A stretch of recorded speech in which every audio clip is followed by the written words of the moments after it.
Good morning, everybody. Today I'm going to share my latte routine. The true first step in any homemade coffee making tutorial is getting out of bed and starting your day. Then, as you're working, you need to succumb to the urge to stare longingly into your kitchen, dreaming of possibilities. But then snap yourself out of it because you don't need caffeine yet, even though you can't stop thinking about it. And okay, a latte kind of sounds really good right now. You then need to head into your kitchen, ignoring the impulse along the way to drink something you already know is caffeinated and delicious and would make your day just as good, but you're better than that, so you move on. You then need to open up your cabinets in whatever fashion that may be and pull out your favorite mug and your espresso beans. Next, you need to heat up some water, so you'll need to grab the cutest Pyrex container you own and fill it up with about 4 ounces of water for every shot of espresso you're making. Now, the instructions on my espresso say you only need 3 ounces of water per shot, but I find that the beans absorb a lot of that water. So if you want 6 ounces of espresso, you need to start with about 8. We're then going to pop this in the microwave for 2.5 minutes and get out the rest of the tools that we need to make our perfect latte. That includes a mini French press, a coffee grinder, a milk frother, and the electrical cord for the milk frother.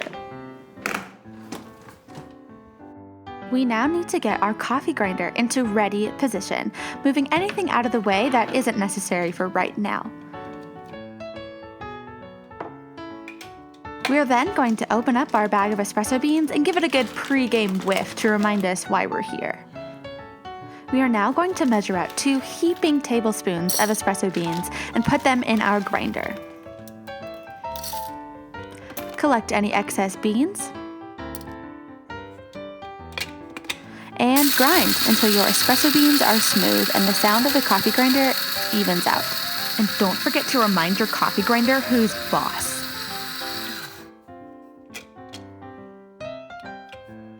Now unplug your coffee grinder and grab your mini French press. Shake your freshly ground coffee into your little French guy and ponder the purchase of a funnel to make this step much easier. Collect excess beans. At this point, your water should be done heating up. Pour enough water into your mini FP to just cover your grounds and let sit for 1 minute. This process is called letting your beans bloom and is what you're supposed to do, even though I can't taste a difference.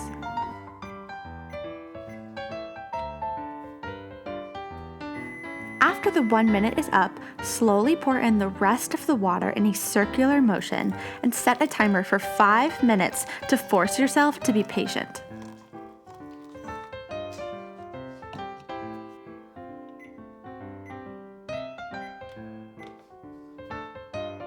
Now we need to get out our homemade vanilla simple syrup, making a mental note that we're gonna need to make more soon.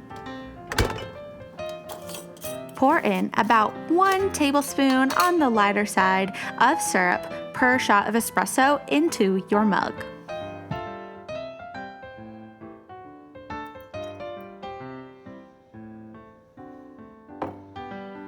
Now you need to get out your milk of choice. Usually mine is soy, but in this case it's coconut. And get your milk frother in ready position.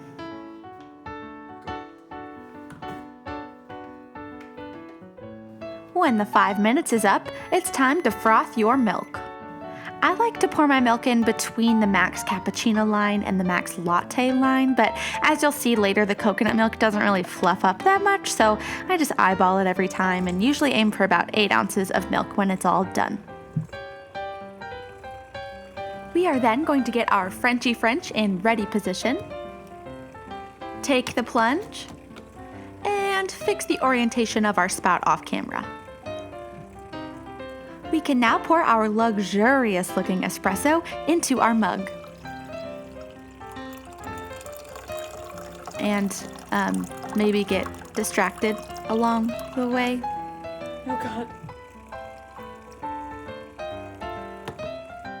Collect excess beans. At this point, our milk should be done frothing, so now it's time to turn our sweetened espresso into a full-blown vanilla latte. Like I mentioned earlier, coconut milk doesn't really froth all that much, so if you're doing this with whole milk or soy milk, it will look a lot better. And now the time has come to take the first sip of your self-made latte. But you can't just keep this glorious accomplishment to yourself. You now need to carefully walk it to your spouse/roommate/parent/whomever and force them to try your creation, regardless of the circumstances. Once you finally convince them to please just take one sip of the final product, I'm so proud of it, please. You need to quickly pry it from their hands because you don't want them to get attached so you don't have to make another one, and get on with your day. And there you have it, my friends, my latte routine. I hope you all enjoyed and consider making your very own latte at home.